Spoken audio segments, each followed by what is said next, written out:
Hello everyone. You are welcomed once again at Saint Kabir Coaching. Lost Spring. This is the second chapter from the book of 12th class Flamingo.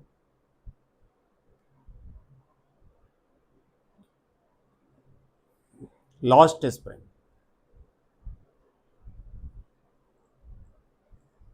If you would like to learn this complete chapter and memorize it, then it is compulsory to watch to the video till last of the line. अगर अच्छे से chapter समझना है और पूरी जानकारी लेनी है तो वीडियो को लास्ट तक देखें और कंटिन्यू वीडियो देखने के लिए और परफेक्ट स्टडी करने के लिए चैनल को सब्सक्राइब करें, सदस्यता प्राप्त करें। Lost spring. Spring, what is spring? Spring का मतलब बसंत।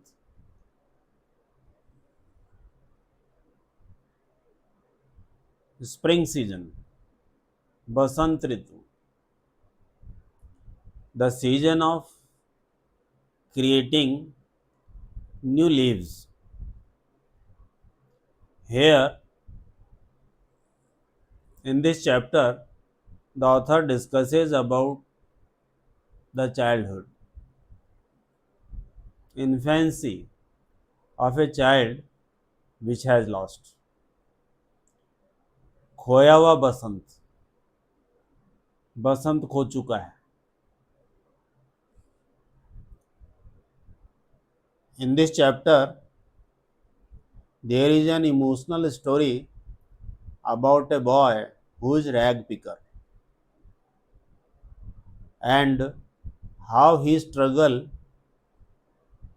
to live life and just find garbage in the streets.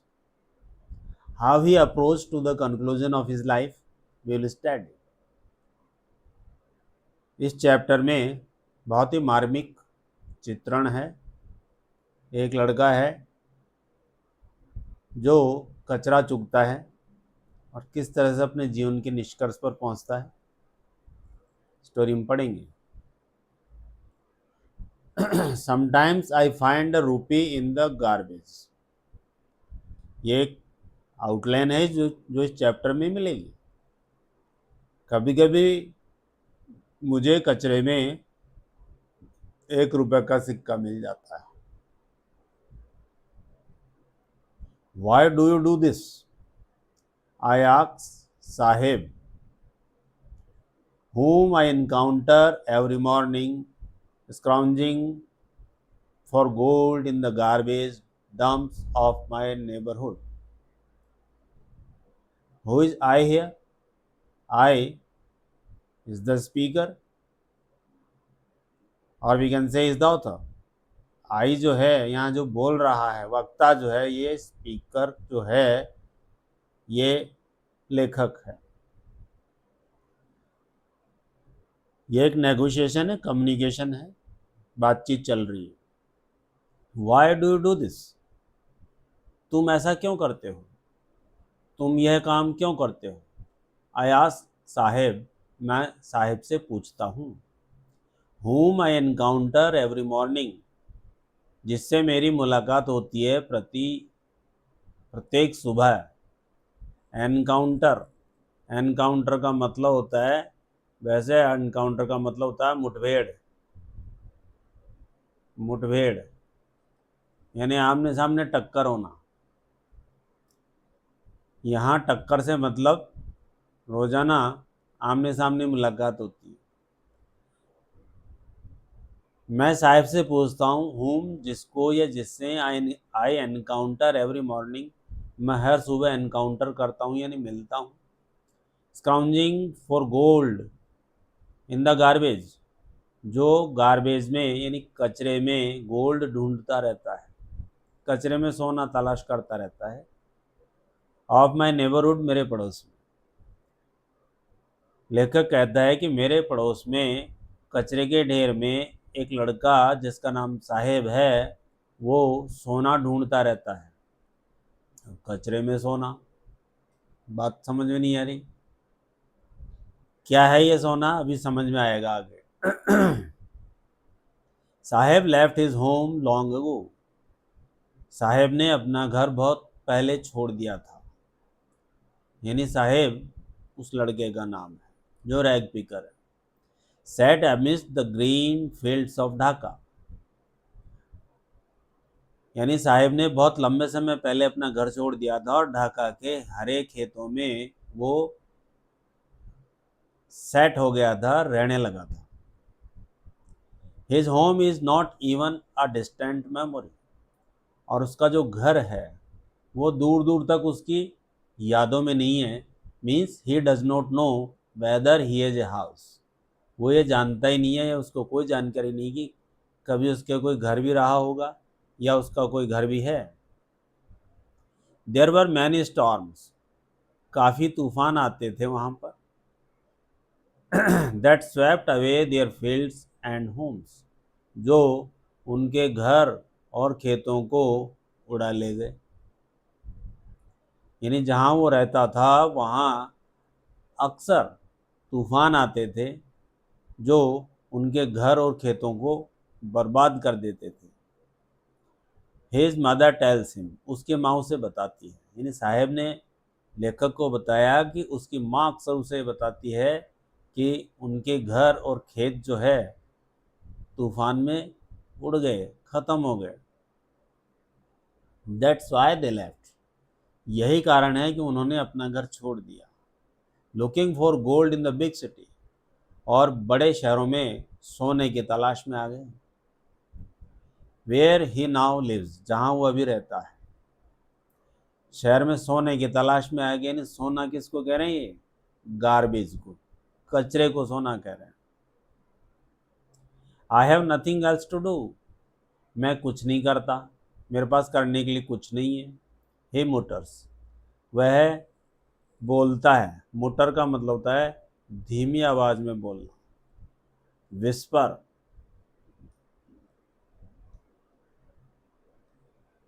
धीमी आवाज में बोलना। Looking away. दूसरी तरफ गर्दन घुमाते हुए, लेखक को नज़रअंदाज करते हुए वो ये कहता है कि मेरे पास कोई काम नहीं करने के लिए। गो टू स्कूल, आई से ग्लिबली। मैंने ऐसे ही उससे पूछा, क्या तुम स्कूल जाते हो? Realising immediately how hollow the advice must sound. Realising, महसूस करते हुए, इमीडिएटली, तुरंत, how hollow the advice must sound, कि वो जो सलाह थी जो उसने लेखक ने उसको दी थी वो कितनी होलो थी। होलो का मतलब होता है खोखला, मतलब जिसमें कोई दम नहीं था। उसने उससे सलाह दे दी कि क्या तुम स्कूल जाते हो, तो इसमें कोई मतलब प्रेशर वाली बात नहीं थी या कोई महत्वपूर्ण बात नहीं थी, या वो ऐसे जनरली उससे पूछ रहा था। There is no school in my neighbourhood. मेरे आसपास में, मेरे पड़ोस में तो कोई स्कूल ही नहीं है। When they build one. जब कभी ये स्कूल बनेगी या आस पड़ोस वाले जब स्कूल बनाएंगे, आई विल गो, तो मैं जाऊंगा, ऐसा उसने कहा। If I start A school will you come. क्या मैं स्कूल, अगर मैं स्कूल शुरू करता हूँ या मैं कोई स्कूल खोल देता हूँ तो क्या तुम आओगे? लेखक ने पूछा उससे। I ask half joking. मैंने पूछा थोड़ा मजाकिया अंदाज में। Yes he says smiling broodily. वो कहता है हाँ। पूर्ण रूप से मुस्कुराते हुए वो बोलता है कि हाँ, मैं ज़रूर आऊँगा। A few days later I see him running up to me. कुछ दिन बाद मैंने उसे देखा कि वो दौड़कर मेरे पास आ रहा था। Is your school ready? और वह पूछता है कि क्या तुम्हारा स्कूल रेडी है क्या?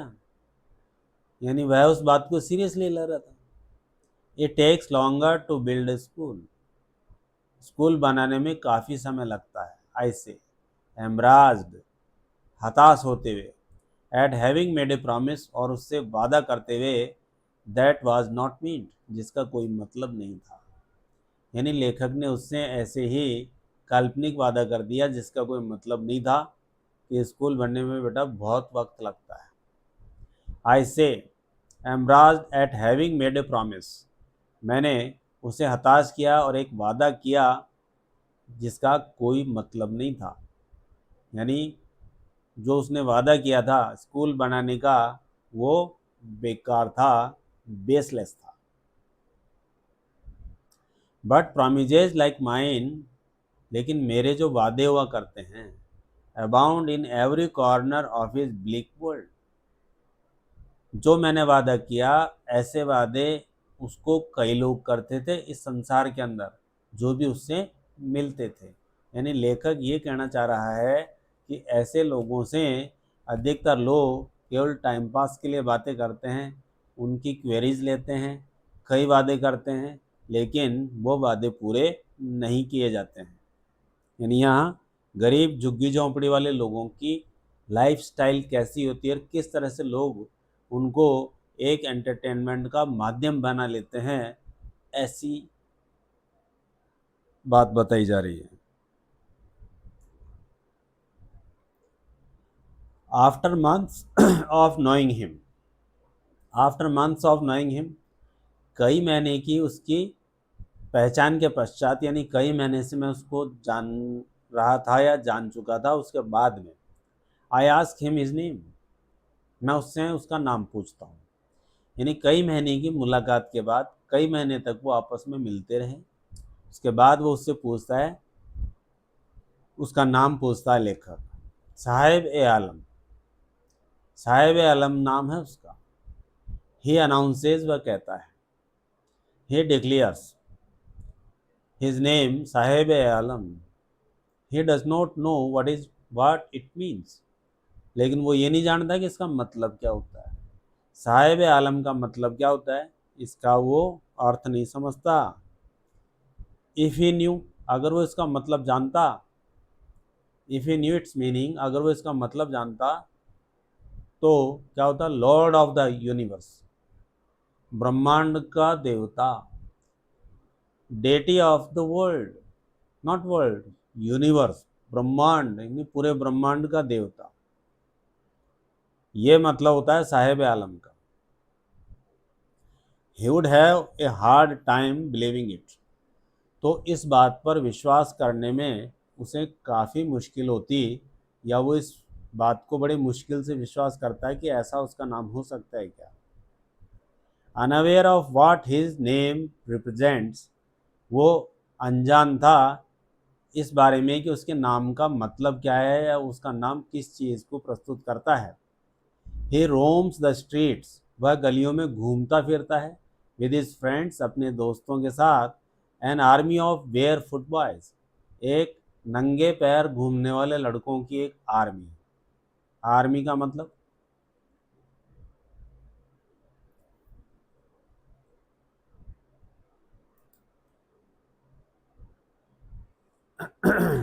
आर्मी मतलब बटालियन, ट्रुप, स्क्वाड मतलब एक गैंग, नंगे पैर घूमने वाले लड़कों की एक गैंग के साथ वो घूमता था जो कि उसके दोस्त थे, who appear like the morning birds, जो मॉर्निंग बर्ड्स की तरह प्रकट होते थे, एंड डिसअपियर एट नून, और फिर दोपहर में गायब हो जाते थे। यानी सुबह सुबह वो नंगे पैर वाले लड़के एक झुंड के रूप में दिखाई देते थे और दोपहर होते होते वो सब गायब हो जाते थे। ओवर द मंथ, कई महीने पश्चात, I have come to recognise each of them, कई महीने के बाद मैं उनमें से प्रत्येक को रिकॉग्नाइज करने लगा, जानने लगा, आइडेंटिफाई करने लगा। रिकॉग्नाइज मीन्स आइडेंटिफाई, पहचानने लगा। Why aren't you wearing chappals, तुम चप्पल क्यों नहीं पहन रहे हो। आई आस्क्ड वन, मैंने उनमें से एक से पूछा कि भाई चप्पल क्यों नहीं पहनते हो तुम, क्यों नहीं पहन रखी है चप्पल?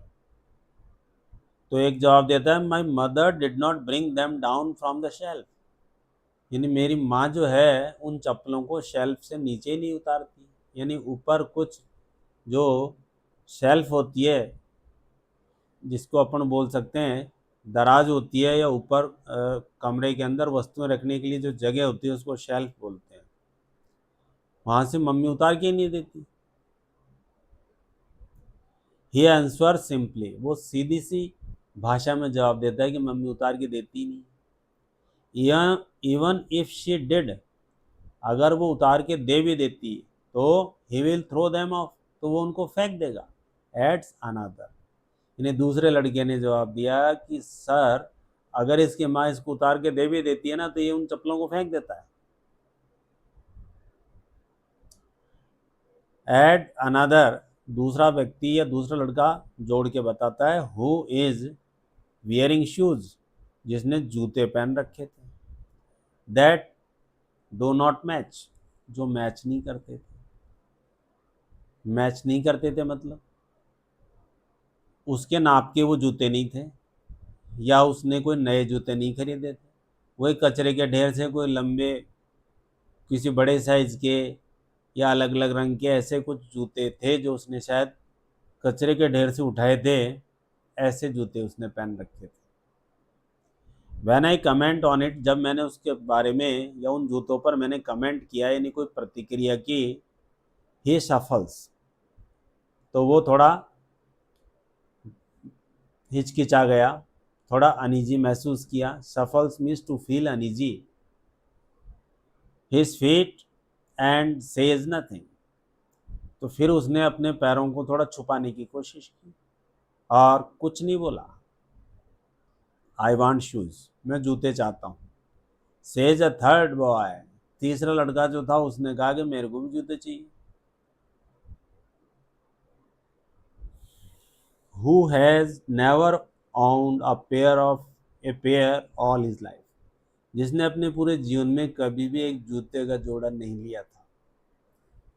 मतलब it was their economic condition that he could not purchase a single pair of shoes during his life, यानी जीवन भर में या अब तक उस वो एक जोड़ी जूते तक नहीं खरीद पा रहा था। Travelling across the country I have seen children walking barefoot, देश में शहर में घूमने के दौरान मैंने देखा कि अधिकतर बच्चे जो थे वो नंगे पैर ही चलते थे। यानी लेखक पूरे देश में घूमा, अक्रॉस द कंट्री, पूरे देश में, और उसने पाया, उसने देखा कि अधिकतर जो बच्चे थे वो नंगे पैर ही चलते थे। इन सिटीज़, शहरों में भी, ऑन विलेज रोड, और गांव की सड़कों पर भी। It is not lack of money, ये कारण नहीं था कि उनके पास में कोई धन की कमी थी। लैक, लैक का मतलब scarcity.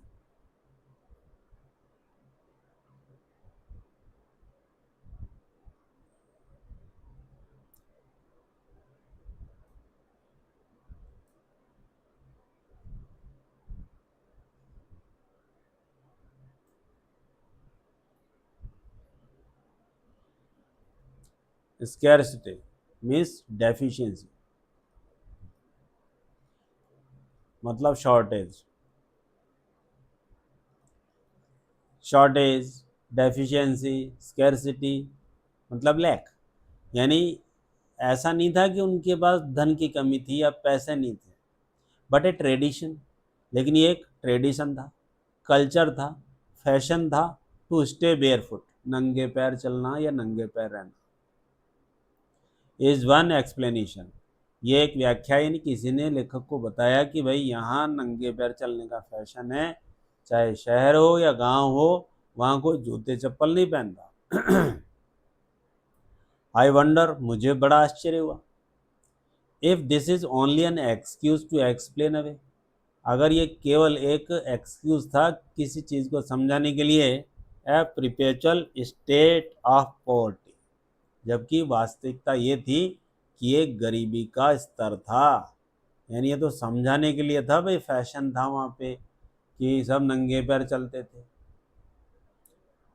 In fact, they would like to wear shoes or chappal or slippers, but they had not enough money, or we can say they could not arrange such amount of money by which they can purchase only a single pair of shoes or slippers. वास्तविकता तो ये थी कि उन लोगों की आर्थिक स्थिति इतनी दयनीय थी कि वे जूते चप्पल नहीं खरीद सकते थे। आई रिमेंबर ए स्टोरी, मुझे एक कहानी याद है। A man from Udupi once told me, यानी उदीपी का कोई एक व्यक्ति था, उसने एक बार मुझे बताया था, एज ए यंग बॉय के रूप में, यानी जब वो छोटा था तब, he would go to school, वो स्कूल जाया करता था, पास्ट एन ओल्ड टेम्पल, एक टेम्पल के पास में, यानी कोई पुराना मंदिर था उस उदीपी गांव में, एक पुराना मंदिर था और वहाँ वो स्कूल जाता था। टेम्पल, टेम्पल का मतलब, टेम्पल का मतलब होता है श्राइन,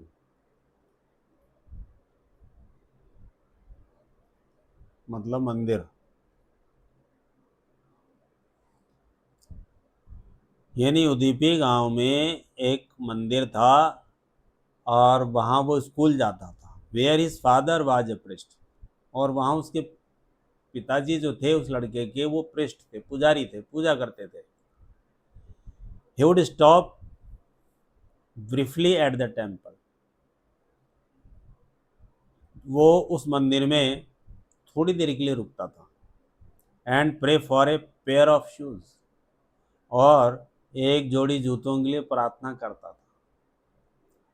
यानी वो लड़का स्कूल जाता था, मंदिर के पुजारी का बेटा था, और मंदिर में थोड़ी देर के लिए रुकता था, और वो मंदिर में भगवान से प्रार्थना करता था कि हे भगवान, मेरे लिए एक जोड़ी जूतों की व्यवस्था कर दे।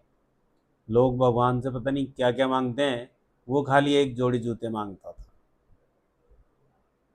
बहुत बड़ी बात है कि एक जोड़ी जूते की डिमांड करना, यानी लाइफ स्टेटस, लिविंग स्टेटस कैसा होगा उनका, कि एक जोड़ी जूते भी उनके लिए एक बहुत बड़ी डिमांड थी, जो कि वो भगवान से करते थे। 30 years later I visited his town, 30 साल बाद मैं उसके कस्बे में या उसके गांव में गया, एंड द टेम्पल, उस मंदिर में भी गया, which was now drowned in an air of desolation, जो अब एक, डेसोलेशन का मतलब वीरान, यानी वो बिल्कुल वीरान हो चुका था, आइसोलेटेड और नेग्लेक्टेड एरिया था। Desolation means completely neglected and forgotten by the people. 30 साल बाद जब लेखक उस जगह पर गया, उस मंदिर में, उस गांव में, तो वो जो एरिया था या वो जो मंदिर था, वहाँ कोई नहीं आता था। That was complete isolated and solitary area. In the backyard, पीछे की तरफ, मंदिर के पीछे, where lived the new priest, जहाँ कोई नया पुजारी रहता था। There were red and white plastic chairs, वहाँ लाल और सफ़ेद कलर की प्लास्टिक की चेयर रखी हुई थी। A young boy dressed in A grey uniform, एक छोटा लड़का जिसने ग्रे कलर की यूनिफॉर्म पहन रखी थी, वियरिंग सॉक्स एंड शूज़, जूते और मोजे पहन रखे थे उसने, अराइव्ड, आया, पेंटिंग, पेंटिंग का मतलब हाँफते हुए, and through his school bag on A folding bed, और अपने स्कूल के बैग को फोल्डिंग बेड पर फेंक दिया। लुकिंग एट द बॉय, लड़के की तरफ देखते हुए, I remembered the prayer another boy, यानी उस लड़के को जब मैंने देखा तो आई रिमेंबर्ड द प्रेयर, मुझे वो प्रार्थना याद आ गई, अनदर बॉय, उस दूसरे लड़के की, had made to the goddess, जो उसने देवी से की थी। यानी देवी से जो पूजा प्रार्थना कर रहा था कि भाई मुझे एक जोड़ी जूते दिलवा दो।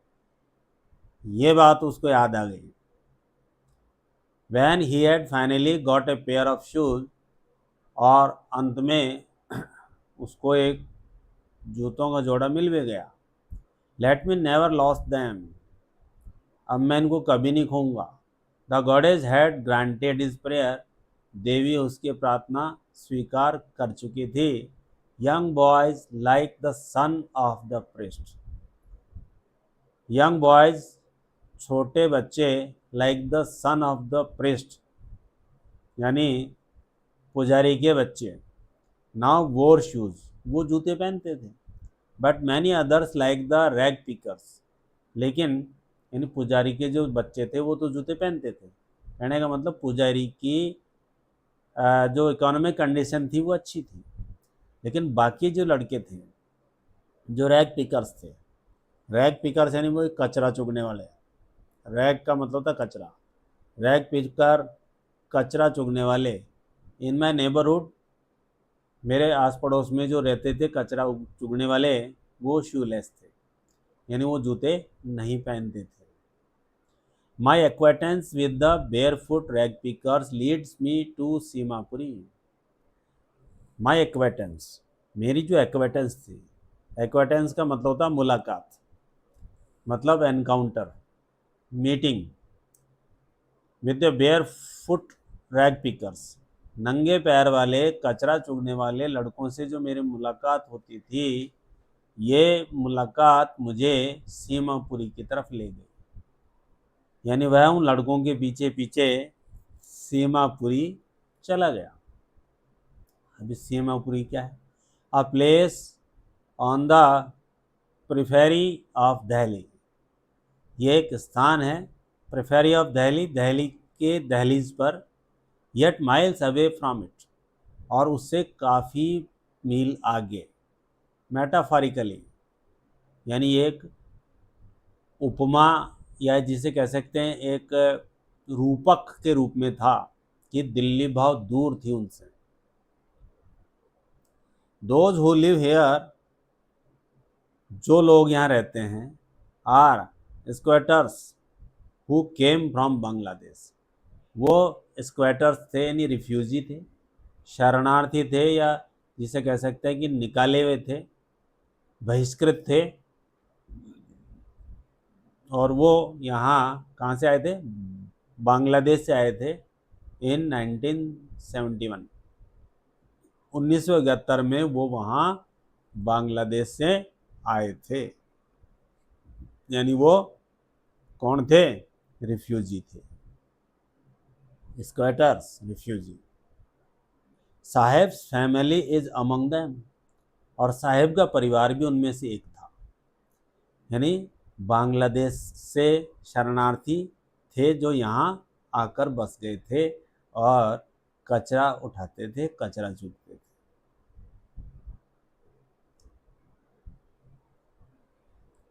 और उन्हीं में से साहेब का परिवार भी एक था।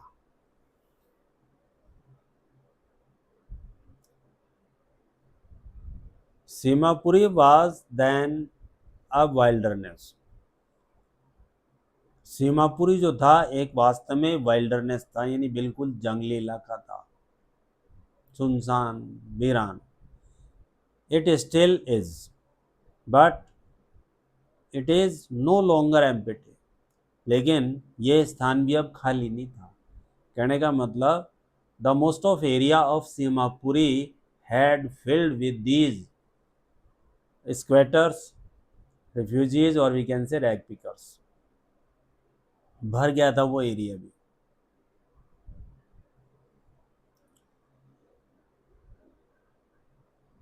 इन structures of mud, mud, structures of mud means mud house, कच्चे मकान, यानी कच्चे मकान थे वहाँ पे, मिट्टी से बने हुए मकान थे, with roofs of tin and tarpaulin, और उनकी जो छतें थी मकानों की वो टिन यानी लोहे की चद्दर की थी, या तो या टारपोलिन, टारपोलिन का मतलब होता है ऑयल क्लॉथ, प्लास्टिक के जो तिरपाल होते हैं उनसे उनकी छतें बनी हुई थी। डेवॉइड ऑफ सीवेज, सीवेज का मतलब होता है गंदा पानी, जिसे अपन बोल सकते हैं सीवेज, मतलब गटर लाइन का जो पानी निकलता है वो पानी वहाँ आसपास में जमा था। ड्रेनेज, नालियों का पानी, और रनिंग वाटर, और वैसे भी बहता हुआ पानी। लिव 10,000 रैग पिकर्स, वहाँ 10,000 रैग पिकर्स रहते थे। 10,000 की संख्या थी जो कचरा चुगने वाले थे, और वो ऐसी स्थिति में रहते थे। Means it was totally A slum area, झुग्गी झोंपड़ी थी, स्लम एरिया था, और वहाँ बिल्कुल कीचड़ गंदगी रहती थी, सीवरेज का पानी भरा रहता था और नालियों का पानी बहता रहता था। Means it was really a terrible site, or we can say it was the site where general disease can be invited easily. They have lived here for more than 30 years without an identity. ये लोग यहाँ 30 साल से भी ज़्यादा समय से रह रहे थे और इनकी कोई पहचान नहीं थी, कोई आइडेंटिटी नहीं थी, कोई रिकॉग्नाइजेशन नहीं थी। विदाउट परमिट्स, बिना इजाज़त के ये रह रहे थे, बट विद राशन कार्ड्स, लेकिन इनके पास राशन कार्ड था। That get their name on voter list, और उसके कारण, राशन कार्ड के कारण उनका नाम वोटर लिस्ट में था। And enable them to buy grain, और इस तरह से वे अनाज खरीदने के योग्य थे। Enable means capable, liable, eligible, योग्य थे वो। अनाज मिलता था उनको, राशन कार्ड था उनके पास, और उनका नाम वोटर लिस्ट में था। इसके अलावा उनके पास और कोई पहचान नहीं थी। If at the end of the day we can feed our families, अगर शाम के समय, एंड ऑफ द डे यानी शाम के समय, अगर हम हमारे परिवार को भोजन कराने में सफल हो जाते हैं, then in the fields that gave us no grain,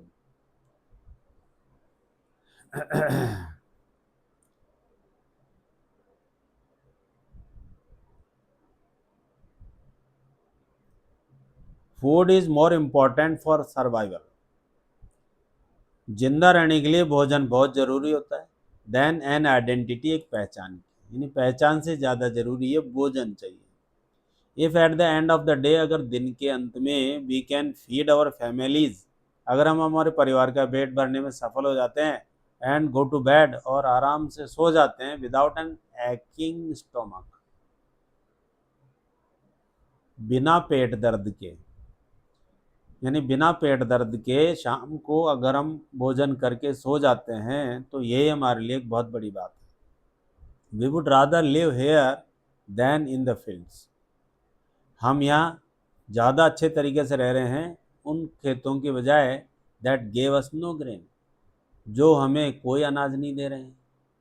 कहने का मतलब ये झुग्गी झोंपड़ियाँ, ये जो गंदगी में रह रहे हैं, ये ज़्यादा बढ़िया उनके लिए अपने खेतों में रहने से, जहाँ अनाज का एक दाना भी उनको नहीं मिलता। से ग्रुप ऑफ वोमेन, ऐसा एक महिलाओं के समूह ने कहा लेखक को, इन टैटर्ड, टैटर्ड का मतलब फटा हुआ, फटे हुए, जो फटी हुई साड़ियों में थी, यानी group of women were also standing there, and their saris were totally tattered.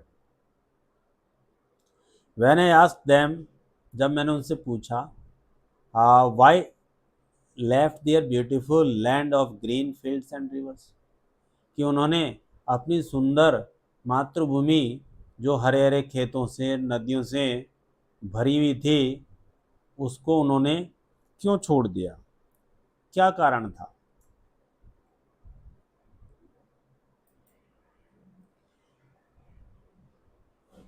Whenever they find food, they pitch their tents, जहाँ कहीं पर वेरेवर, जहाँ कहीं पर उन्हें भोजन मिलता था तो वे अपने तंबू गाड़ देते थे।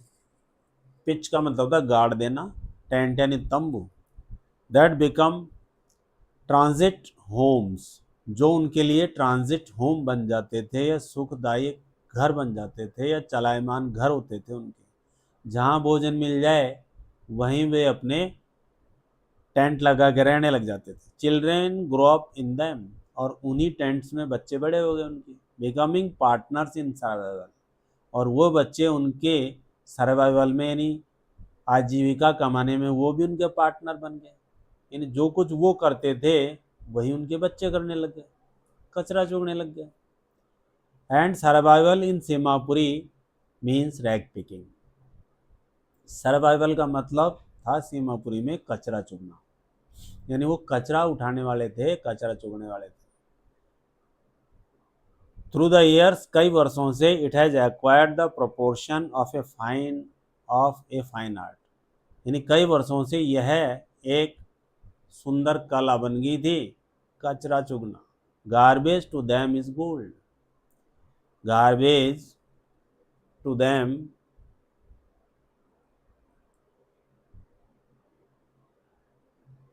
कचरा ही उनके लिए सोना था। It is their daily bread, यह उनकी रोजी रोटी थी, यह इस कचरे से उन्हें रोटी मिलती थी। आ रूफ ओवर देयर हेड, और सिर पर एक छत बनती थी या छत मिलती थी उनको।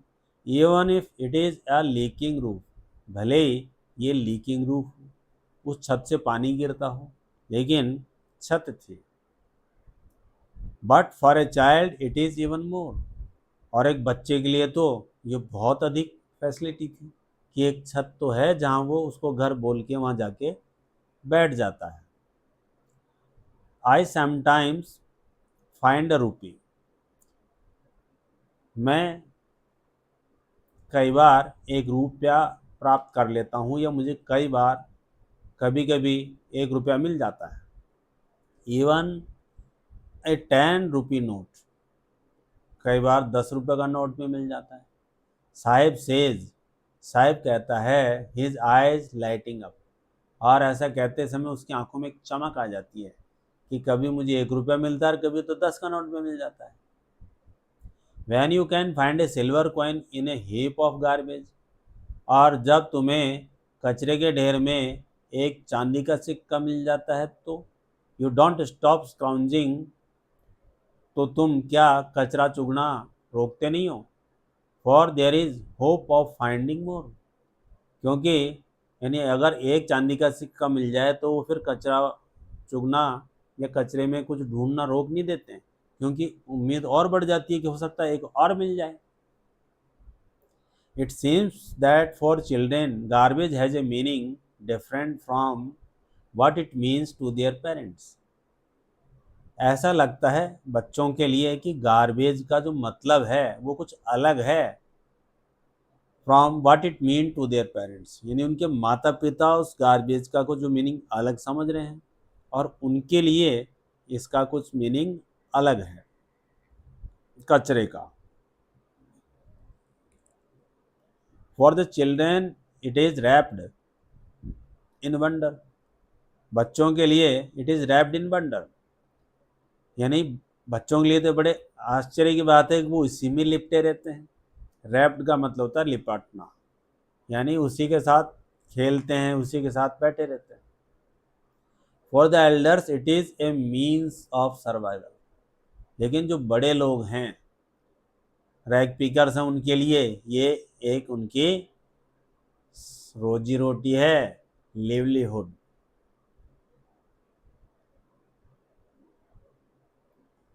लिवलीहुड मतलब आजीविका, ये उनके लिए उनकी एक आजीविका है। One winter morning I see Saheb standing by the fenced gate of the neighbourhood club, एक सर्दी की सुबह मैं साहेब को देखता हूँ एक फेंस्ड वाले गेट पर, यानी एक ऐसा गेट जिस पर कुछ फेंस लगे हुए थे, ऑफ द नेबरहुड क्लब, पड़ोस के क्लब में, यानी वो पास में कोई क्लब था, खेल का मैदान था, और वो चारों तरफ से लोहे की जाली से कवर्ड था। तो वहाँ लोहे की जाली का जो गेट होता है या लोहे की जाली होती है उसको फेंस बोलते हैं। तो वहाँ वो खड़ा हुआ था। Watching two young men dressed in white playing tennis, और वो दो आदमियों को देख रहा था जो सफ़ेद कपड़ों में टेनिस खेल रहे थे। आई लाइक द गेम, मुझे गेम पसंद है, खेलना पसंद है या खेल पसंद है। ही हम्स, वो बोलता है या अपने मुंह से आवाज़ निकालता है। कंटेंट टू वॉच, और कंटेंट मतलब डिसाइड करता है या सेटिस्फाई हो जाता है to watch it standing behind the fence, और फेंस के पीछे खड़े होकर उसको देखने में उसे आनंद आता है या वो संतुष्टि फील करता। I go inside when no one is around, he admits, और वो ये बात स्वीकार करता है कि जब यहाँ इस ग्राउंड में कोई नहीं होता है तो वो अंदर चला जाता है। The gatekeeper let's me use the swing, और गेटकीपर मुझे अलाउ कर देता है स्विंग का प्रयोग करने के लिए। स्विंग का मतलब था झूला, यानी गेटकीपर उसको अलाउ कर देता है झूला झूलने के लिए। Saheb too is wearing tennis shoes, Saheb ने भी टेनिस शूज़ पहन रखे थे। That look strange over his discoloured shirt and shorts, और वो जो जूते थे उसके रंग उड़ी हुई शर्ट और उसकी बदरंग कलर की जो शॉर्ट थे, जो निक्कर पहन रखे थे, उस पर वो जूते जो उसने पहन रखे थे वो बिल्कुल अलग लग रहे थे। Someone gave them to me, वो जूते किसने मुझे दिए। He says in the manner of an explanation, एक व्याख्या के रूप में उसने बताया कि ये जूते उसको किसी ने दिए थे।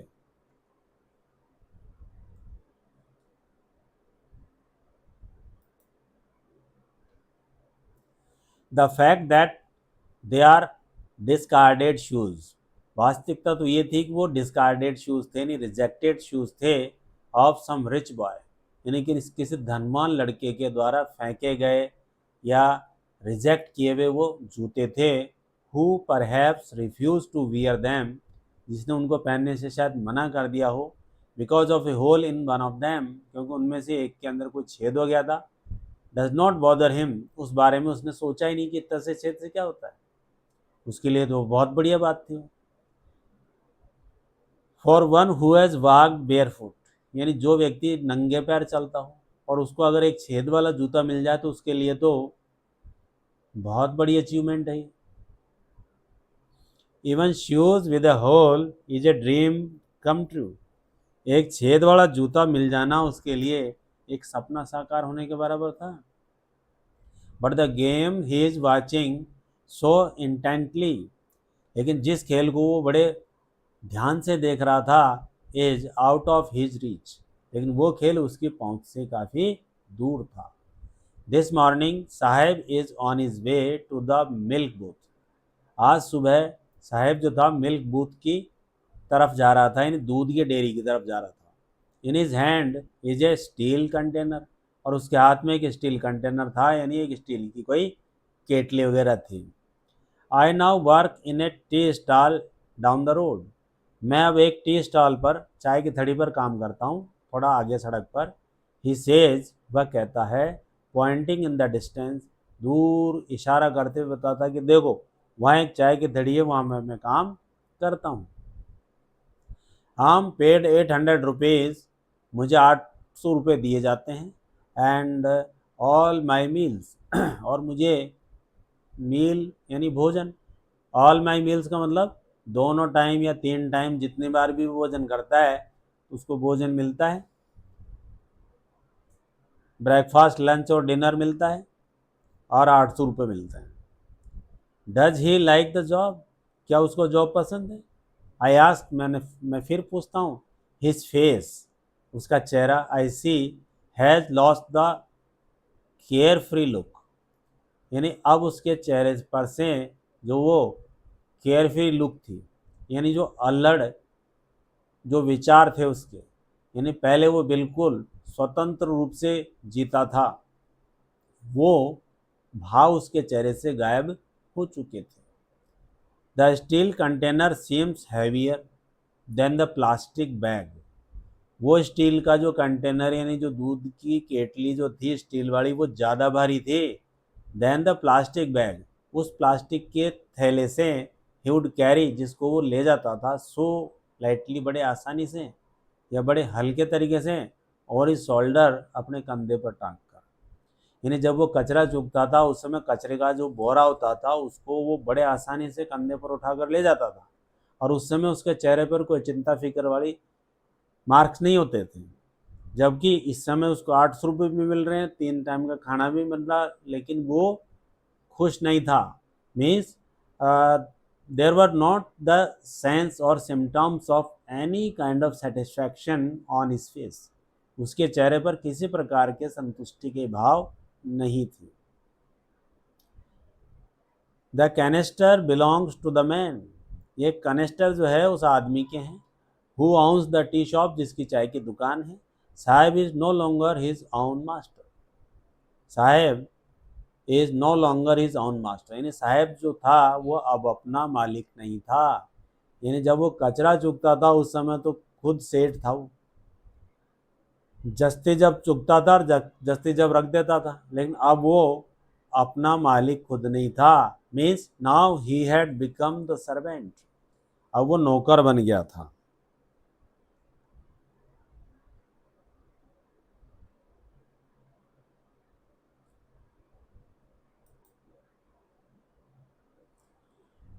Mukesh insist on being his own master, Mukesh insist on being his own master, यानी खुद का मालिक बनने के लिए वो उसको इंसिस्ट करता है। Mukesh, I will be a motor mechanic, यानी मुकेश जो था वो दूसरा था कोई लड़का, वो बाध्य करता है कि मैं तो अपना मालिक खुद बनूंगा। I will be a motor mechanic, मैं तो मोटर मैकेनिक बनूंगा। ही अनाउंसेस, वह कहता है, यानी साहिब के अलावा और लड़का था, उसने बताया कि मैं तो अपना खुद का मालिक बनूंगा और मोटर मैकेनिक बनूंगा। Do you know anything about cars, क्या तुम कार के बारे में कुछ जानते हो? आई आस्क, मैं पूछता हूँ। I will learn to drive a car, car चलाना तो मैं सीख लूँगा। ही आंसर्स, वो जवाब देता है, looking straight into my eyes, सीधा मेरी आंखों में देखते हुए बोलता है कि कार चलाना तो मैं सीख लूँगा। His dreams looms like a mirage amidst the dust of streets, यानी उसके जो सपने थे वो ऐसे लटकते हुए लग रहे थे जैसे कि धूल के अंदर, यानी गली की धूल के अंदर जैसे उसके सपने धूमिल हो जाएंगे। कहने का मतलब, according to the author, his dream of becoming a mechanic, motor mechanic, would never be completed, यानी उसका जो सपना था एक मोटर मैकेनिक बनने का वो शायद पूरा नहीं हो सकता था। That fell his town Firozabad, यानी फिरोजाबाद जो कस्बा था वो उसके शायद सपने को कभी पूरा नहीं कर सकता। Famous for its bangles, Firozabad जो था वो बैंगल्स के लिए प्रसिद्ध था। बैंगल्स, बैंगल का मतलब चूड़ियाँ। Every other family in Firozabad is engaged in making bangles, Firozabad में हर व्यक्ति, हर परिवार जो था चूड़ी बनाने का काम करता था। It is the centre of India's glass blowing industry, Bharat का ग्लास ब्लोइंग इंडस्ट्री का एक सेंटर था, यानी सबसे बड़ा क्षेत्र था जहाँ शीशे का कार्य होता था, चूड़ी बनाई जाती थी। वेयर फैमिलीज हैव स्पेंट, जहाँ कई परिवार अपना समय गुजारते थे। जनरेशन्स वर्किंग अराउंड फर्नेंसेस, और वहाँ कई पीढ़ियाँ काम कर रही थी। फर्नेंस, फर्नेंस का मतलब था भट्टी, भट्टी के सामने कई पीढ़ियाँ काम कर रही थी। Welding glass, welding glass, making bangles, चूड़ी बनाना, for all the women in the land it seems, यानी वहाँ के रहने वाली, फिरोजाबाद के रहने वाली हर औरत, बच्चा, बूढ़ा, जवान, सब यही काम करते थे। Mukesh family is among them, Mukesh का परिवार भी उन्हीं में था, यानी साहेब का परिवार अलग था, रैग पिकर था, और ये मुकेश का परिवार जो है ये चूड़ी बनाने वाला है फिरोजाबाद में, और वहाँ चूड़ी बनाने वाले रहते हैं, ये अलग बस्ती है, वहाँ पे भी हालात ऐसे ही। None of them know that it is illegal for children like them to work in the glass furnaces. उनमें से कोई नहीं जानता कि कांच की भट्टियों में छोटे बच्चों के द्वारा काम करना ये इलीगल है, गैर कानूनी है। ये बात किसी को पता नहीं थी। विद हाई टेम्परेचर्स, इतनी तेज गर्मी में या इतने उच्च तापमान पर भट्टियों के पास में बच्चों का काम करना इलीगल था, गैर कानूनी था, लेकिन इस बात को वो कोई नहीं जानते थे। इन डिंगी सेल्स, डिंगी का मतलब था फुल ऑफ डार्कनेस, अंधेरे से भरी हुई। सेल्स का मतलब था छोटी छोटी कोठड़ियाँ। विदाउट एयर एंड लाइट, जहाँ ना तो हवा है ना रोशनी है। दैट द लॉ, कानून, if enforced, could get him and all those 20,000 children out of the hot furnaces। यानी अगर बाध्य किया जाए और अगर वहाँ काउंटिंग की जाए तो लगभग 20,000 बच्चे जो थे वहाँ गर्म भट्टियों के आसपास कार्य कर रहे थे। Where they slog their daylight hours, जहाँ वो अपने दिन की रोशनी के वक्त को गुजारते थे। यानी वो अपने जीवन के मोस्ट प्रीशियस घंटे जो थे या जो टाइम था या जो उनके जीवन की चमक थी उसको वो वहाँ गुजारते थे। Often losing the brightness of their eyes, और अक्सर उनकी आंखों की चमक चली जाती थी, यानी उनकी आईसाइट वीक हो जाती थी। मुकेश आई बीम्स एज ही, जैसे मुकेश की आई बीम्स यानी आंखों की रोशनी उसकी भी कम हो गई थी। As he volunteers to take me home, जैसे कि वो मुझे अपने घर ले जाता है। Which he proudly says is being rebuild, जिसको वो बड़े गर्व से कहता है कि ये घर फिर से बनाया गया है। यानी मुकेश जो है लेखक को अपने घर ले जाता है बड़े गर्व के साथ कि उसका जो घर है उसने फिर से बनाया है। We walk down stacking lanes, हम चलते गए स्टेकिंग लेग्स यानी बंद गलियों में से, लेन्स यानी गलियाँ, स्ट्रीट्स चॉक्ड विद गार्बेज, जो कचरे से भरी हुई थी, बंद थी। पास्ट होम्स, उनके पीछे घर थे।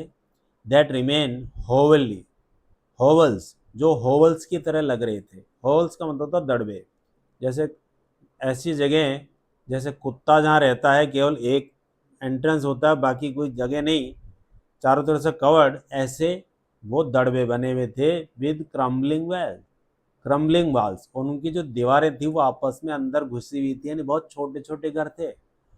वॉबली डोर्स, हिलते लड़खड़ाते हुए उनके दरवाजे थे। नो विंडोज, वहाँ कोई खिड़कियाँ वगैरह नहीं थी। Crowded with families of human, और बहुत अधिक संख्या में वहाँ लोग रहते थे। एंड एनिमल्स, और जानवर भी रहते थे। को एग्जिस्टिंग, आपस में एक दूसरे के साथ मिलकर। इन अ प्राइमेवल स्टेट, प्राइमेवल स्टेट यानी एक प्राथमिक स्तर पर वो कोएडजस्ट करके रहते थे जानवर और मनुष्य, मतलब बहुत बुरी, यानी ये भी बिल्कुल टोटल स्लम एरिया था। He stops at the door of one such house, ऐसे एक घर के दरवाजे पर वो रुक जाता है। कौन? मुकेश। बैंग्स, और बैंग का मतलब तो बजाना या जोर से धक्का मारना। ए वॉबली आयरन डोर, वॉबली का मतलब वही हिलता डुलता लड़खड़ाता हुआ एक लोहे का दरवाज़ा। विद इस फुट, अपने पैर से, यानी वो एक ढीले ढाले लटकते हुए दरवाजे पर पैर से लात मार के उसको खोलने की कोशिश करता है। एंड पुशेज इट ओपन, उसको धक्का दे के खोलता है।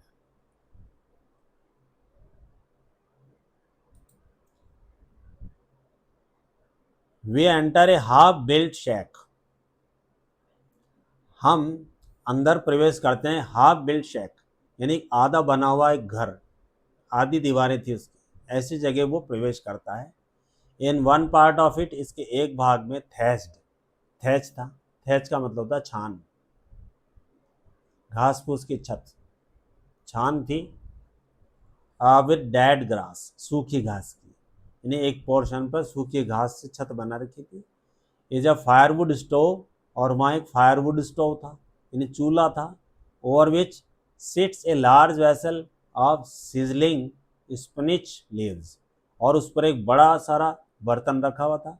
वेसल का मतलब होता है एक बर्तन, पीपा टाइप, डेगची, बेगची, भगोना कह सकते हैं। सीजलिंग स्पिनिच लीव्स, और उसमें पालक की पत्तियां जो थी वो उबल रही थी। यानी चूल्हे पर एक बड़ा बर्तन था जिस पर पालक की पत्तियां उबल रही थी। ऑन द ग्राउंड, और जमीन पर, अ लार्ज एल्युमिनियम प्लेटर्स, और बड़ी सारी एल्युमिनियम की एक प्लेट थी, यानी एक बड़ी सारी परात थी। आर मोर चॉप्ड वेजिटेबल्स, जिसमें और कटी हुई सब्जियां थी। अ फ्रेल यंग वुमेन, एक पतली सी युवा स्त्री, इज कुकिंग द इवनिंग मील, शाम को भोजन पका रही थी। फॉर द होल फैमिली, पूरे परिवार के लिए। Through eyes filled with smoke, उसकी आंखें धुआं से भरी हुई थी, यानी धुआं से भरी हुई आंखों से। सी स्माइल्स, वो मुस्कुराती है। She is the wife of Mukesh Elder brother, वो मुकेश के बड़े भाई की वाइफ थी, यानी मुकेश की भाभी थी। Not much older in years, उम्र में ज़्यादा नहीं थी वो। She has begun to command respect as the bahu, और उसको सम्मान के रूप में वहाँ जो भी कुछ बुलाता था वो उसको कहता था बहू। The daughter in law, daughter in law मतलब बहू, ऑफ द हाउस, घर की, यानी घर की वो बहू थी। Already in charge of 3 man, already in charge of 3 man, वहाँ 3 आदमी और थे। हर हस्बैंड, उसका पति, Mukesh, Mukesh and their father, और उनका पिता, यानी 3-4 कैंडिडेट थे वहाँ पे। When the older man enters, जब बड़ा आदमी वहाँ आता है, यानी जब मुकेश का पिता प्रवेश करता है उस घर के अंदर, she gently withdraws behind the broken wall, तो वो धीरे से उस टूटी हुई दीवार के पीछे छुप जाती है। And brings her well, well का मतलब घूंघट, और घूंघट को क्लोजर, पास में ले आती है, यानी अपना घूंघट कर लेती है वो। On her to her face, अपने चेहरे पर, यानी जैसे ही मुकेश का पिता घर में प्रवेश करता है तो वो टूटी हुई दीवार के पीछे छुप के अपने सर से पल्लू नीचे खींच लेती है, घूंघट बना लेती है। एज कस्टम डिमांड, जैसे कि वहाँ परंपरा की मांग है ये। Daughters in law must veil, यानी जो बहुएं होती है वो पर्दा करती है, वेल्स यानी पर्दा, their face before male elders, यानी जो मेल होते हैं, पुरुष होते हैं, जो बड़े होते हैं उम्र में, उनसे वो अपना चेहरा छुपा कर रखती है, ढक कर रखती है, यह वहाँ की ट्रेडिशन है। In this case the elder is an improvised bangle maker, और अगर किसी मामले में जो बड़ा आदमी है वो इम्प्रोविज्ड बैंगल मेकर है, यानी एक एक्सपर्ट बैंगल मेकर है। Despite long years of hard labour, लंबे समय से कठिन परिश्रम करने के कारण। फर्स्ट एज ए टेलर, पहले वो टेलर का कार्य करता था। देन ए बैंगल मेकर, यानी जो बूढ़ा व्यक्ति था मुकेश का पिता, पहले टेलरिंग का काम करता था, कठोर परिश्रम किया और उसके बाद में वो बैंगल मेकर बन गया। He has failed to renovate a house, लेकिन वो अपने घर को रिनोवेट करवाने में या उसको ठीक कराने में या सुधारने में, रिपेयर करने में असफल हो गया। Means during his life time he would do hard work, but he could not save enough money so that he can renovate his house, यानी वो इतना भी नहीं बचा पाया कि अपने जीवन, मतलब अपने घर को वो रिनोवेट कर सके। Send his 2 sons to school, वो अपने 2 बेटों को स्कूल भेजता है। All he has manage to do is teach them what he knows, और जो कुछ वो मैनेज कर सकता था वो ये किया है कि वो उनको पढ़ने के लिए भेजने में सक्षम हुआ। द और कौन सी आर्ट सीखने के लिए भेजा उसने? The art of making bangle, चूड़ी बनाने का काम, यही काम सीखने के लिए उसने अपने बच्चों को भेजा और इतना ही कर सका वो। इट इज हिज कर्म, ये उसका कर्म है। हिज डेस्टिनी, ये उसका भाग्य है। सेज मुकेश ग्रैंडफादर, मुकेश का दादा कहता है कि साहब ये हमारा कर्म है और ये हमारा भाग्य है। Who has watched her own husband, who has watched her own husband go blind with the dust from polishing the glass of bangles, यानी अच्छा, ये हमारा कर्म है और ये हमारी भाग्य है मुकेश की दादी कहती है, ये ग्रांड फादर नहीं, ग्रांड मदर। मुकेश की ग्रांड मदर कहती है लेखक को कि साहब ये हमारा कर्म है और ये हमारा भाग्य है। Who has watched her own husband, जिसने अपने खुद के पति को देखा है अंधा होते हुए, गो ब्लाइंड, अंधा होते हुए, विद द डस्ट, उस धूल से, from polishing the glass of bangles, यानी चूड़ी, कांच की चूड़ियों को पॉलिश करने पर जो धूल उड़ती है और वो धूल सीधी आंख के रेटिना पर छल जम जाती है, इस कारण वो अंधा हो चुका है। इतना खतरनाक कार्य वो करते हैं। Can a god given lineage ever be broken, क्या भगवान ने जो लाइन खींच दी है वो कभी तोड़ी जा सकती है? सी इम्प्लाइज, वो आगे कहती है, वो कहती है कि भगवान ने अपनी कलम से जो हमारी किस्मत लिख दी वो कभी बदल सकती है क्या? कभी नहीं बदल सकती, ऐसा उसने कहा।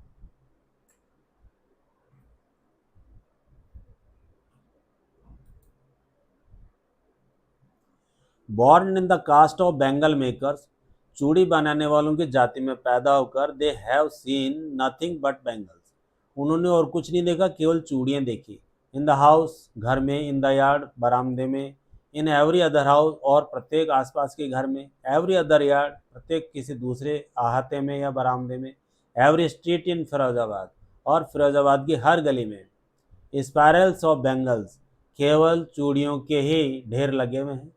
Sunny gold, sunny gold colour की, paddy green, royal blue, pink, purple, even every colour born out of the 7 colours of the rainbow, यानी इंद्रधनुष के जो 7 रंग हैं, हर रंग की चूड़ियाँ वहाँ बनती है। लाई इन माउंट्स, वो ढेर के रूप में पड़ी हुई है या ढेर के रूप में पड़ी रहती है। माउंट का मतलब था टीले, मिट्टी के टीले यानी ढेर।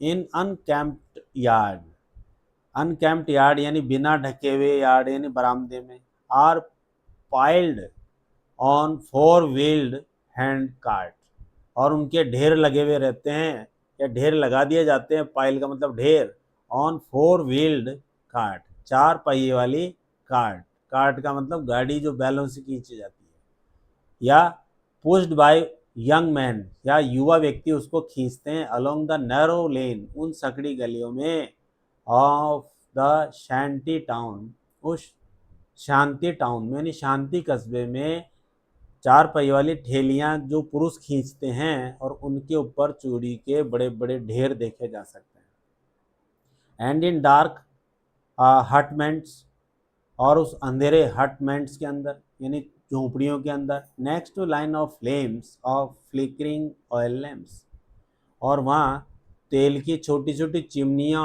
और उनकी लो जो है वो फड़फड़ाती हुई दिखाई देती है। Sit boys and girls with their fathers and mothers, और वहाँ लड़के लड़कियाँ अपने माता पिता के साथ बैठे हुए देखे जा सकते हैं। Welding pieces of coloured glass, और रंगीन ग्लास के वेल्डिंग के टुकड़े उनके पास होते हैं चूड़ियों के। Their eyes are more adjusted to the dark, उनकी आंखें उस अंधेरे में बहुत ज़्यादा एकाग्र होती है, than to the light outside, बाहर की रोशनी से। कहने का मतलब है कि बाहर की रोशनी उनको ज़्यादा पसंद नहीं है, वहाँ का अंधेरा उनको ज़्यादा पसंद है, और उस अंधेरे में उनकी आंखें देखती रहती है। That's why they often end up losing their eyesight, इसीलिए वो अक्सर अपनी आंखों की रोशनी खो देते हैं, बिफोर दे बिकम एडल्ट, जब वो युवा बनते हैं, यानी जब वो बच्चे जवान होते हैं, तो जवान होते होते हैं तो वो अंधे हो जाते हैं, उनकी आंखों की रोशनी ख़त्म हो जाती है। Savita a young girl in a dark pink dress, Savita एक छोटी लड़की है जिसने पिंक ड्रेस पहन रखी है। Sits alongside an elderly woman, वो एक बूढ़ी औरत के पास में बैठी हुई है। सोल्डरिंग पीसेज ऑफ ग्लास, और ग्लास के टुकड़ों को वो जोड़ रही है, शोल्डर का मतलब तो जोड़ना। एज हर हैंड्स मूव मशीनिकली, और उसके हाथ जो वो मशीन की तरह चल रहे हैं, लाइक टोंग्स ऑफ मशीन, जैसे मशीन के पहिए या मशीन के इंस्ट्रूमेंट्स काम करते हैं, बिल्कुल उस तरीके से वो कार्य कर रही है। I wonder if she knows the sanctity of the bangle she helps me, मुझे आश्चर्य है, इफ शी नोज की क्या वो जानती है the sanctity of the bangles, चूड़ियों की सेंसिटी यानी उनकी गंभीरता को शी हेल्प मेक, जिनको वो बनाने में मदद कर रही है। It symbolises an Indian women सुहाग, ये भारतीय महिलाओं के सुहाग का एक प्रतीक है। सिंबल का मतलब होता प्रतीक, यानी भारतीय महिलाओं के सुहाग का प्रतीक होती है क्या, चूड़ियाँ। ऑस्पिशियसनेस, पवित्रता, इन मैरिज, शादी में चूड़ियों को बहुत पवित्र माना जाता है। ऑस्पिशियसनेस यानी पवित्रता, जिसे अपन बोलते हैं शुभ, शुभ समझा जाता है। It will dawn on her suddenly, it will dawn on her suddenly one day. Dawn का मतलब था उदय होना, यानी अचानक किसी न किसी दिन उसका भी उदय होगा। One day when her head is draped with A red well, जब उसका सिर जो है एक लाल घूंघट में लपेट दिया जाएगा, यानी जब उसकी शादी होगी तो यह उसका शायद भाग्यशाली दिन होगा। Her hands died read with हैना, और उसके हाथों को रंग दिया जाएगा हैना से। हैना का मतलब मेहंदी से, मेहंदी से उसके हाथों को रंग दिया जाएगा, ये मेहंदी लग जाएगी उसके हाथों में। And red bangles rolled onto her wrist, और उसकी कलाई पर लाल चूड़ियाँ लुढ़केंगी, खनकेगी, ऐसा सोचा जा रहा है।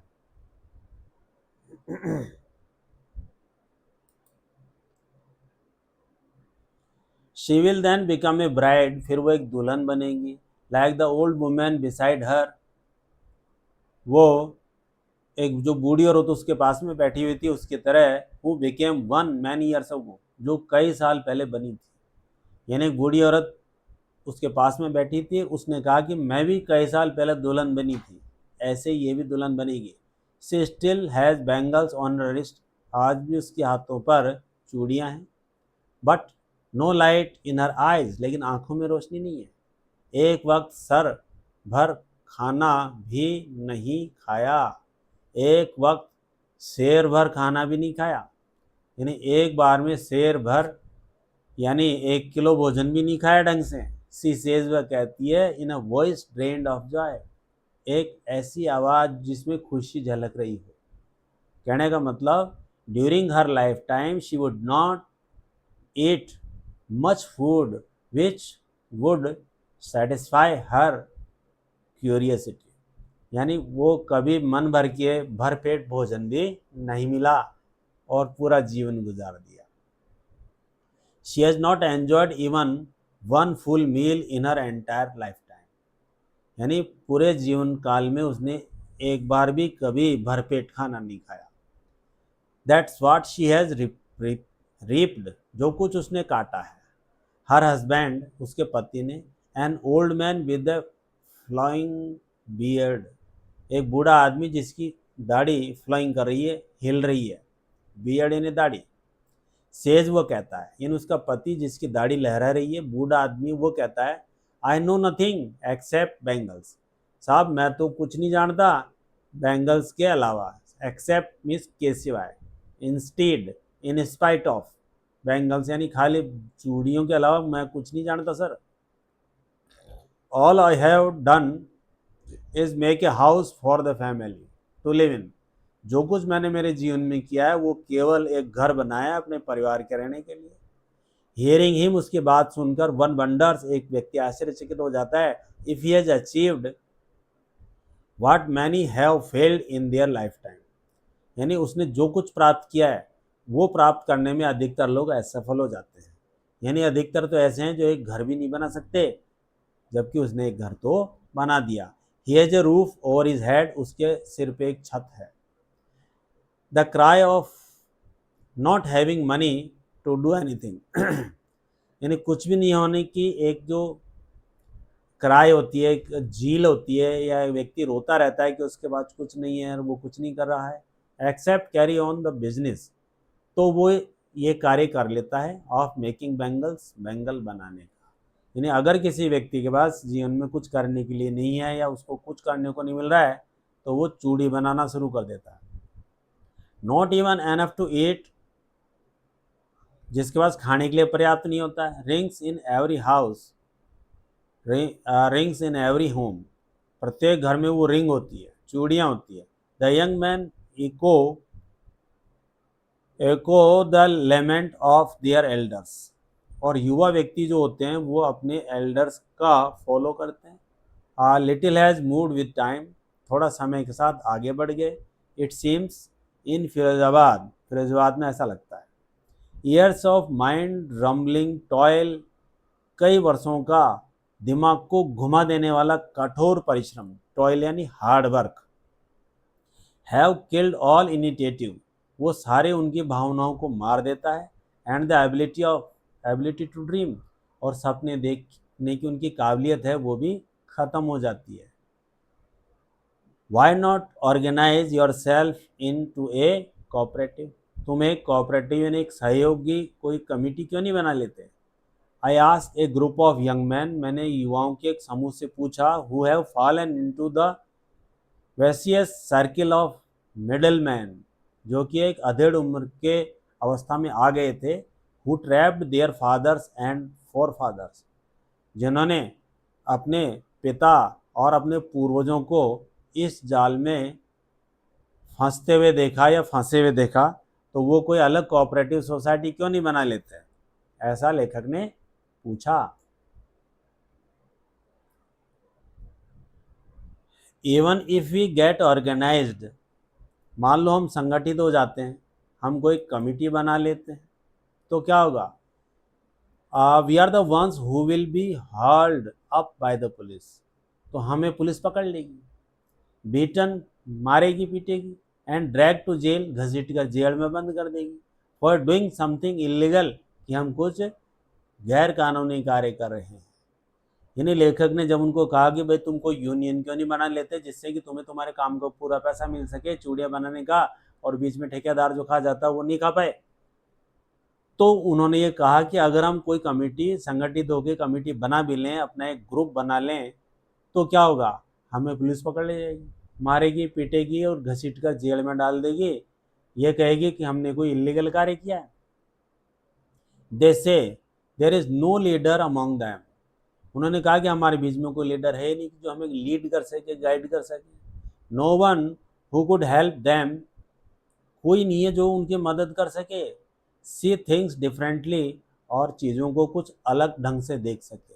There fathers are as tired as they are, उनके पिता भी इतने थके हुए हैं जितने कि वो हैं।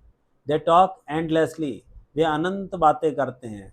इन ए स्पायरल, एक घुमा फिरा के, दैट मूव्स फ्रॉम पॉवर्टी, जो गरीबी से घूमकर आगे चलती है, to apathy, to greed and to injustice, और वही उनकी इनजस्टिस अन्याय की और उनकी करुणा की ओर ले जाती है। लिसनिंग टू दैम, उनको सुनकर, आई सी टू डिस्टिंक्ट वर्ल्ड्स, उनकी बातें सुनकर मुझे दो अलग अलग संसार नजर आए। डिस्टिंक्ट का मतलब होता है अलग अलग, डिफरेंट, इन्हें दो अलग अलग संसार मुझे दिखाई दिए। वन ऑफ द फैमिली, एक तो परिवार, caught in a web of poverty, जो गरीबी के जाल में फंस चुका था। Burdened by the stigma of caste, और दूसरा जाति बंधन में, या जातियों की जो परंपरा थी उसके अंदर फंस गया था। इन विच दे आर बॉर्न, जिसमें वो पैदा हुए। द अदर है वैसे सर्किल ऑफ द साहूकार, और दूसरा वर्ग जो है वो साहूकारों के चुंगल में फंसा हुआ है। द मिडल मैन, बीच के आदमी, जो मध्यस्थ होते हैं, आड़तीय होते हैं, ब्रोकर होते हैं, उनके बीच में फंसे हुए हैं। फिर the policeman, the keepers of law, कानून के रखवाले। द ब्यूरोक्रेट्स, और साहब बाबू, ब्यूरोक्रेट्स ऑफिसर वगैरह। एंड द पॉलिटिशियंस, और राजनेता, इन सब के बीच में वो फंसे हुए हैं। Together they have imposed the baggage, together they have impose the baggage, और उनके ऊपर बैगेज यानी एक इतना भार लाद रखा है, on the child that can not put down, जिसको वो नीचे रख भी नहीं सकते। बिफोर ही इज अवेयर, इसके पहले कि वे सतर्क हों, ही एक्सेप्ट इट, वो इसको ऐसे कैसे स्वीकार कर लेते हैं। यानी नई जनरेशन जो है वो पिछली पीढ़ी के कार्य को ऐसे कैसे स्वीकार कर लेती है, वो कुछ डिफरेंट करने की कोशिश नहीं करते हैं, as naturally as his father, जैसे स्वाभाविक रूप से उसका पिता कार्य कर रहा है वैसा ही वो करते हैं। To do anything else would mean to dare, कुछ अलग करने का मतलब है साहस करना, हिम्मत करना। And daring is not part of his growing up, और साहस करना उनके बड़े होने का कोई भाग नहीं है, कोई हिस्सा नहीं है। When I sense A flash of it, जब मुझे इसकी कोई चमक के बारे में मैं सोचता हूँ, इन मुकेश आम चीयर्ड, तो मुझे खुशी होती है कि मुझे खुशी होगी कि मुकेश कुछ डिफरेंट करेगा। I want to be a motor mechanic, यानी मुकेश ने कहा कि मैं तो मोटर मैकेनिक बनना चाहता हूँ, यानी वो कुछ अलग सोच रहा था। ये बात सुन के लेखक को अच्छा लगा। ही रिपीट्स, वो इस बात को रिपीट कर रहा है, he will go to garage and learn, वो गैरेज में जाएगा और सीखेगा मशीन मोटर गाड़ियाँ कैसे ठीक की जाती है। But the garage is long away from his home, लेकिन गैरेज उसके घर से काफ़ी दूर है। I will walk, he insist, वो कहता मैं पैदल पैदल चला जाऊँगा, बाध्य करता, वो जिद करता है कि नहीं मैं तो चला जाऊँगा। Do you also dream of flying a plane, क्या तुम एरोप्लेन उड़ाने का भी सपना देखते हो। ही सडनली साइलेंट, तो फिर वो अचानक चुप हो जाता है। नो, नहीं, he says staring at the ground, और वो ज़मीन को घूरने लगता है कि भाई प्लेन उड़ाने की औकात नहीं है। इन इज स्मॉल मर्मर, उसकी धीमी आवाज़ में देयर इज एन एम्ब्रासमेंट, एक निराशा है, that has not yet turned into regret, जो अभी रिग्रेट यानी दुख में नहीं बदली है, यानी थोड़ी सी आशा उसके अंदर बरकरार है। He is content to dream of cars, वो कारों का सपना देखने में ही संतुष्ट है। That he has hurtling down the streets of his town, जो अपने कस्बे की गलियों में गाड़ियाँ घूमते हुए देखा है, उतना ही उसका सपना है। फ्यू एयरप्लेन्स फ्लाई, कुछ एरोप्लेन उड़ते हैं ओवर फरीदाबाद, सॉरी फिरोजाबाद, फिरोजाबाद के ऊपर कुछ एरोप्लेन उड़ते हैं, ऐसा उसने कहा कि भाई उड़ते हुए देखा है, लेकिन कभी उसने उड़ाने की कोशिश नहीं की।